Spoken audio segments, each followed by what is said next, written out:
باب من اتخذ ثياب الحیض سوا ثياب الطہر. باب ثياب الحیض کپڑے رکھنا حیض کا سوا الگ ثياب الطہر طہر کے لباس سے، یعنی حیض کے کپڑے الگ رکھنا اور پاکی کے کپڑے الگ رکھنا. اور حیض کے کپڑوں سے مراد صرف وہ مخصوص چیزیں ہیں جو حیض کی حالت میں استعمال کی جاتی ہیں.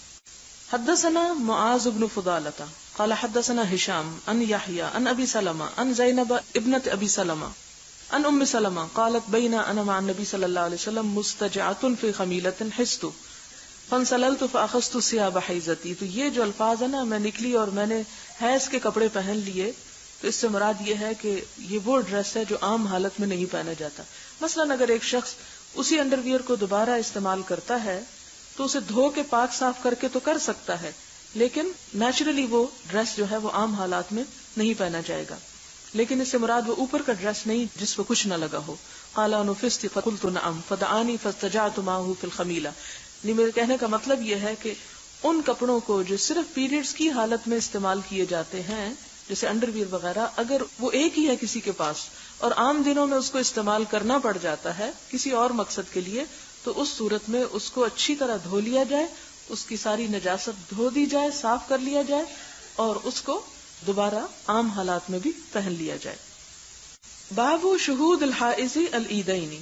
حائضہ عورت کا حاضر ہونا عیدوں پر، عیدین یعنی دونوں عیدوں کے موقع پر، ودعوت المسلمین اور مسلمانوں کی دعا کے موقع پر، وَيَعْتَزِلْنَ الْمُصَلَّى اور الگ رہنا نماز گاہ سے.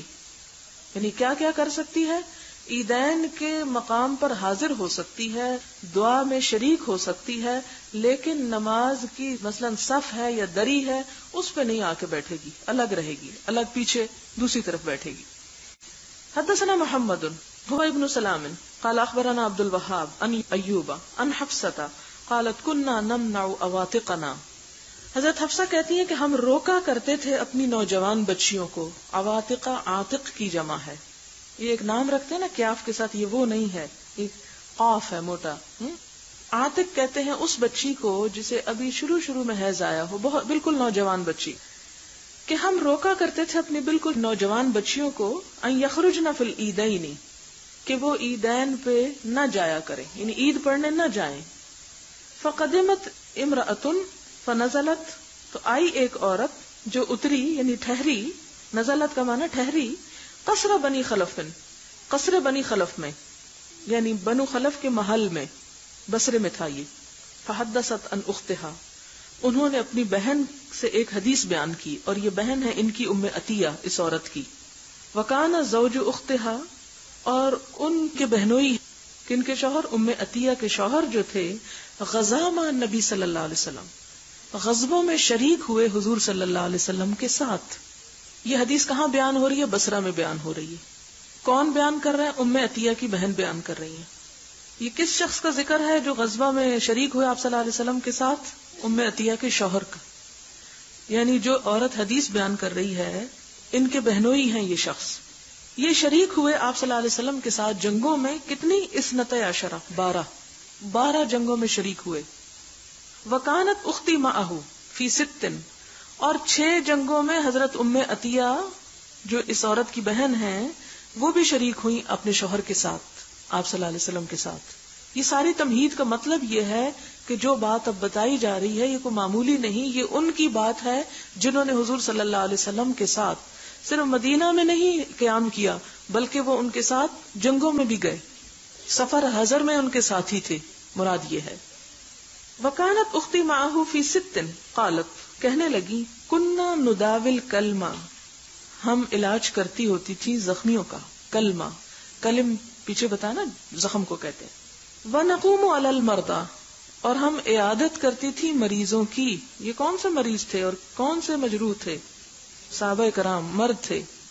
بوقت ضرورت عورت مرد کا علاج بھی کر سکتی ہے، اس کی عیادت بھی، یعنی تمریض، نرسنگ. لیکن اگر مرد بے روزگار ہوں تو بلا وجہ میں مردوں کی عادت کے لیے عورتوں کو مقرر نہیں کرنا چاہیے تاکہ فتنہ سے بچا جا سکے. لیکن اگر ایسی جگہ ہے کہ سارے مرد لڑ رہے ہیں، جنگ کر رہے ہیں، تو اس صورت میں اگر کچھ مردوں کو نکال کے عیادت کے کام پہ صرف لگا دیا جائے تو اس سے نقصان ہوتا ہے. تو ایسی صورت میں یہ دیکھا جائے گا کہ زیادہ امپورٹنس کس چیز کی ہے. کہ مرد جنگ کریں یا پیچھے ڈاکٹر بن کے وہ ان کے حال کو دیکھیں. تو اس صورت میں یہ کہ عورتیں یہ کام کر لیں اور مرد آگے جا کے لڑیں. فسألت اختی النبی صلی اللہ علیہ وسلم، تو میری بہن نے نبی صلی اللہ علیہ وسلم سے سوال کیا، علی احدانا بأس، کیا ہم میں سے کسی ایک پر کوئی حرج ہے، کوئی گناہ ہے، اذا لم یکن لہا جلباب، کہ اگر اس کے پاس جلباب نہیں. جلباب اس لمبے ڈریس کو کہتے ہیں جو اوپر سے نیچے تک ڈھانک لے، جو گھر کے لباس کے علاوہ ہو. یعنی بہت سے لوگ کہتے ہیں نا کہ جیسے ہم گھر میں قمیض شلوار پہنتے ہیں تو یہی کافی نہیں، ہمارا تو قمیض شلوار ڈھیلا ڈھالا ہوتا ہے، کون سی ہم جینز پہن رہے ہیں کہ ہمیں باہر جاتے ہوئے اس کو ڈھانکنا چاہیے. نہیں، جلباب جو ہے لانگ ڈریس ہے، ایسا ڈریس جو گھر کے کپڑوں کو بھی ڈھانپ لے. تو وہ کہنے لگی کہ اے اللہ کے رسول صلی اللہ علیہ وسلم، اگر ہمارے میں سے کسی کے پاس اگر جلباب نہ ہو، یعنی وہ بڑی چادر نہ ہو، اللہ تخرج، کہ وہ نہ نکلے، یعنی وہ گھر سے ہی نہ نکلے، اگر جلباب نہیں تو گھر ہی بیٹھی رہے عید کے موقع پر. قال، آپ صلی اللہ علیہ وسلم نے فرمایا، لتلبسها صاحبتها من جلبابها، چاہیے کہ پہنا دے اس کو اس کی سہیلی اپنے جلباب میں سے. یعنی گھر نہ بیٹھے، جلباب نہیں تو یہ بہانہ کر کے کہ ہمارے پاس کپڑے ہی نہیں باہر نکلنے کا اس لیے ہم گھر بیٹھے ہیں، نہیں، اسے پھر بھی نکلنا چاہیے. ٹھیک ہے، آپ نے عورتوں پہ فرض نہیں کیا کہ وہ ضرور عید پڑھیں، لیکن انتہا درجے کی تاکید کی ہے. یہاں تک کہ ایک عورت نے کہا جلباب ہی کوئی نہیں، کپڑا ہی نہیں ہے جو باہر پہن کے جانے کا ہو، تو اب تو ہمیں معاف کر دیا جائے. تو آپ نے فرمایا نہیں، اپنی سہیلی کی چادر میں لپٹ کے چلی جائے، دوسری سے ادھارا مانگ لے لیکن نکلے. وَلْتَشْهَدِ الْخَيْرَ، اور چاہیے کہ حاضر ہو خیر کے کام میں. یہ اتنی کیوں تاکید ہے کہ خیر میں حاضر ہو؟ اس لیے کہ جو بڑی گیدرنگز ہوتی ہیں، جہاں لوگ اجتماعی طور پہ عبادت کرتے ہیں، جہاں اجتماعی طور پر لوگ اللہ کا ذکر کرتے ہیں، جہاں اجتماعی طور پر بہت سے لوگ دعا مانگتے ہیں، ان مجلسوں کی برکت سے کوئی محروم نہ رہے. وہ بھی محروم نہ رہے کہ جو لباس کی کمی کی وجہ سے گھر پہ، کیونکہ باہر نکلنا ہے جلباب پہننا ہے، اب جلباب نہیں تو گھر ہی رہتے ہیں. کہا نہیں، پھر بھی نکلو، کسی کا لے لو. اور کیوں نکلو؟ وَلْتَشْهَدِ الْخَيْرِ، خیر، نیکی اور بھلائی کے کام میں حاضری دو. اب اس سے کیا پتہ چلتا ہے کہ عورت کو خیر کے کاموں کے لیے گھر سے نکلنے کی نہ صرف ہے اجازت کہ نکل سکتی ہے یا نہیں، بلکہ تاکید بھی، تاکیدن کہا جا رہا ہے. ودعوت المسلمین، اور مسلمانوں کی دعا میں. فلما قدمت ام عطیہ، جب ام عطیہ تشریف لائیں، سألتها، تو میں نے ان سے پھر خود پوچھا. یعنی وہ ان سے تو حدیث سن لی سیکنڈ پرسن سے، لیکن پھر کیا کہتی ہیں، وہ جب آئیں تو میں نے پھر ان سے پوچھا، اسمیت النبی صلی اللہ علیہ وسلم. اس سے آپ دیکھیں کہ تحقیق کا انداز کیا تھا، صرف سنی سنائی بات پہ نہیں یقین کر لیتی تھی. حفصہ کہتی ہیں کہ میں نے ان سے پوچھا، اسمیت النبی صلی اللہ علیہ وسلم، کیا تم نے حضور صلی اللہ علیہ وسلم سے خود سنا ہے؟ قالت بے ابی نعم، تو کہنے لگی کہ میرا باپ قربان ہو آپ پر. بے ابی، ساتھ میرے باپ کا یہ محاورہ ہے، میرے ماں باپ قربان آپ پہ. نعم، ہاں، میں نے آپ ہی سے سنا ہے. وکانت لا تذکرہ، اور وہ نہ یاد کرتی تھی ان کو، الا قالت، مگر کہتی بے ابی سمعتہ. یعنی حضرت ام عطیہ جب حضور صلی اللہ علیہ وسلم کا ذکر فرمایا کرتی تھی، ان سے کوئی حدیث روایت کیا کرتی، تو صرف یہ نہیں کہتی تھی کہ حضور صلی اللہ علیہ وسلم نے فرمایا، ہمیشہ یہ فرماتی میرے ماں باپ آپ پہ قربان ہوں، آپ نے یہ فرمایا. یہ محبت کا ایک اظہار ہے نا، ایک عقیدت کا. سمعتہ، میں نے آپ صلی اللہ علیہ وسلم سے خود سنا. یقول، آپ فرماتے تھے، تخرج العواتق، نکلا کریں نوجوان بچیاں، وذوات الخدور، اور چادروں والیاں، پردے والیاں، اول عواتق، یا آپ نے فرمایا کہ نوجوان بچیاں ذوات الخدور، جو چادروں میں لپٹی ہوئی ہوں، والحید، اور حیض والی بھی نکلیں. یعنی عام عورتوں کی تو بات ہی کیا، اور نوجوان بچیاں تو نکلیں گی ہی، خواہ ان کے پاس اپنے کپڑے نہیں مانگ کے نکلیں، وہ بھی نکلے جنہیں نماز نہیں پڑھنی. حیض. ولیشہدن الخیر، اور چاہیے کہ حاضر ہوں خیر کے کام میں، خیر میں، نیکی میں، آ کے مشاہدہ کریں، دیکھیں. کیونکہ آپ صلی اللہ علیہ وسلم نے اسی لیے عید کی نماز کو چھوٹی چھوٹی مسجدوں میں پڑھنے سے منع فرمایا اور کہا کہ بڑی جگہوں پہ پڑھو، تاکہ زیادہ سے زیادہ مسلمان جمع ہوں اور کفار پر ان کا روب پڑے. اور آپ دیکھیں کہ ایسی مجلس میں جا کے آپ کچھ بھی نہ کریں، صرف اس کو آپ دور سے دیکھ ہی لیں تو آپ کے دل پہ ایک ہیبت آنے لگے گی. اور پھر اس مجلس پہ جو فرشتوں کا گھیراؤ ہوتا ہے، اور چونکہ کھلے میدان میں پڑھی جاتی، اوپن ایئر میں پڑھی جاتی، اگر بارش ہو رہی ہے تو پھر نہیں، یعنی عام حالات میں پسندیدہ کیا ہے، اوپن ایئر میں پڑھی جائے، میدان میں پڑھی جائے، کسی عمارت میں نہ پڑھی جائے.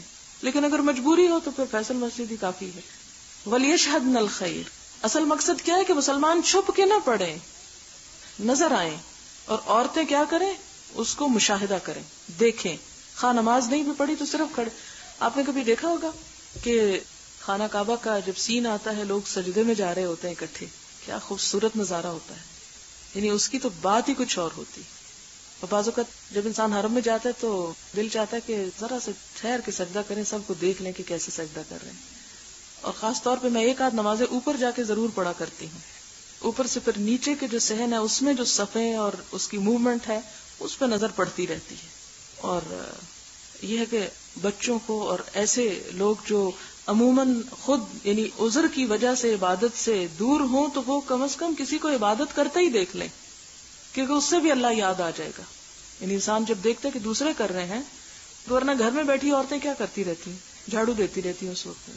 لیکن اگر نکلنا ہو تو جھاڑو اس سے پہلے بھی ہو سکتا ہے. بداوت المؤمنین، اور مسلمانوں کی دعا میں وتعتزل الحید المصلی، صرف اتنی احتیاط کریں کہ حائضہ عورت جائے نماز کے قریب نہ جائیں، مصلی نماز کی جگہ. قالت حفصہ، حفصہ کہنے لگی فقلت الحیض، حیض والی عورتیں جائیں؟ بڑی حیران ہو کے کہنے لگی وہ بھی جائیں، وہ کیا کرنے جائیں؟ فقالت، تو انہوں نے جواب دیا الیس تشہد عرفۃ وکذا وکذا، کیا عورت حیض کی حالت میں میدان عرفات میں نہیں جاتی؟ وہ بھی ایک بڑا سین ہوتا ہے دیکھنے کا اور بڑا ہجوم ہوتا ہے، وہاں بھی تو جاتی ہے، حج کر رہی ہوتی ہے اس حال میں، تو اس میں جانے میں کیا حرج ہے؟ وکذا وکذا. اسی لیے ہم دیکھتے ہیں کہ خواتین جو ہیں حضور صلی اللہ علیہ وسلم کے زمانے میں آپ صلی اللہ علیہ وسلم کی مجلس میں بعض اوقات سوال کے لیے آتی تھیں، مسجد میں ہٹ کے بیٹھتی تھیں، جماعت کے ساتھ نماز پڑھا کرتی تھیں، بیمار پرسی کے لیے نکلا کرتی تھیں، جہاد میں مردوں کے ساتھ نکلتی، زخمیوں اور بیماروں کی تیمارداری کے لیے، عید کی نماز، جمعے کی نماز، نماز استسقاء میں، کسوف اور خسوف کی نماز میں، جیسے وہ پیچھے حضرت اسماء کی روایت کے جو بے ہوش ہونے لگی ہجوم سے، وہاں بھی نکلتی تھی. یعنی اجتماعی عبادات کے موقع پر عورت کا نکلنا جو ہے اس میں حرج نہیں ہے بلکہ پسندیدہ ہے.